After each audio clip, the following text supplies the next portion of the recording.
From the Bob Mills Weather Center, the Oklahoma weather expert, Travis Meyer. All right, we just talked about the southeast part of the country under more tornado problems. Here, we just have a lot of wind. This is a live picture from out of Owasso, from our First Bank of Owasso location, looking north on 169 as you're headed north out of town in Owasso. But the breeze is blowing, oh glory, at this time. Also, we have partly cloudy skies. Kind of a hazy look to the skies at this particular time, and our temperatures are hanging at 66 degrees here at Channel 6. 34-mile-per-hour wind gust and 15% humidity, bone dry, and that is a big problem with fires, especially when you have wind that high. Temperatures right now running in the 60s across the entire area. And unfortunately, as I said, those wind gusts are anywhere from about 30 to 40 miles per hour. So we do have multiple fires going on. Some have been prescribed burns up into the north and northwest of us in the Osage County area. So there's a bit more haze showing up with the partly cloudy skies that are across the area. So you will see some smoke, and you probably could smell some of that smoke as well, because that plume now goes all the way across 412 over to around Rose and Little Kansas. As far as red flag fire warnings, those continue for the area, and that is going to end tonight at 9. But for tomorrow, we're going to have another high fire danger. And that's all because by morning, even though it's chilly, upper 30s to low 40s, we're going to have gusty northwest winds again tomorrow. And it'll be partly cloudy skies, a few sprinkles or showers in east and southeast Kansas. But overall, a chilly day, just a little bit cooler because there'll be less sun and the higher fire danger. Then it's cold. Early Friday morning, we'll be in the 30s. Saturday morning, we could have a frost or freeze, especially east of Tulsa. During the afternoon, it's a cool to chilly Friday afternoon across the region. We'll be in the upper 50s to low 60s. Notice Miami, areas to the northeast, Pryor, 56, Fayetteville, 51.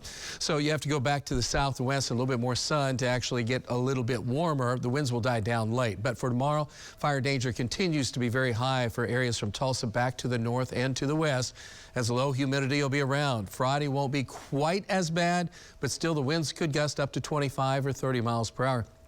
And when it's this bone dry, not a good situation for us. But temperatures Saturday, weekend, looking good.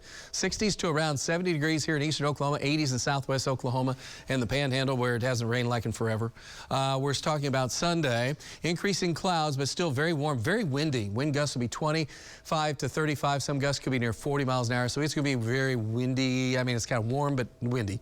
And then as we look on into Monday, here comes severe weather. This is our first real shot of severe weather on Monday into Tuesday. We'll generally be in the upper 70s to low 80s across the area, and severe weather threat will be primarily on Monday afternoon and again Tuesday. That could extend into Wednesday, depending upon if the storm just slows down by 6 to 12 hours by that time period.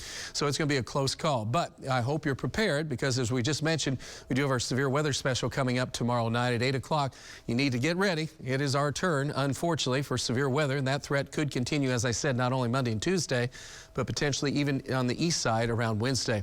Heaviest rains again here in the eastern part of the state. We'll take them, but I sure wish our friends out west could get some rain, but that is not the case at this time. And the jet stream continues to be very interesting, because this is why we're getting the wind, is this huge monster low pressure system in the upper atmosphere. Just spinning around, snow going down to the southern Appalachians. Now our eyes are feast on not only the weekend where we have this little ridge, but also the next storm system coming in. And that's going to be delivering unsettled weather across our area with thunderstorms and severe weather potential. And that'll continue, and that'll dive south. There'll be snow in the Rockies, so it's going to be a very interesting setup. They'll actually give us multiple days of strong to severe thunderstorms. So get ready. Mother Nature's going to try to pull one on us as we start to get ready for that season. That shows up next week. Doesn't look like high chances of everybody getting rain, but there are going to be quite a few storms around. All right, 58, very mild tonight, but still breezy. And you could be smelling some smoke for a while as well. 43 as we get on into the morning, some upper 30s in the outlying areas. 57, here comes the wind and the fire danger again for tomorrow. By late afternoon, we're only at 61. We're at 60 on Friday. Frost or freeze from Tulsa east Saturday morning. Azalea Festival, by the way, and Parade is this coming weekend. So we don't want to mess with the azaleas. And then next week, we don't want to mess with severe weather, but we're going to have to.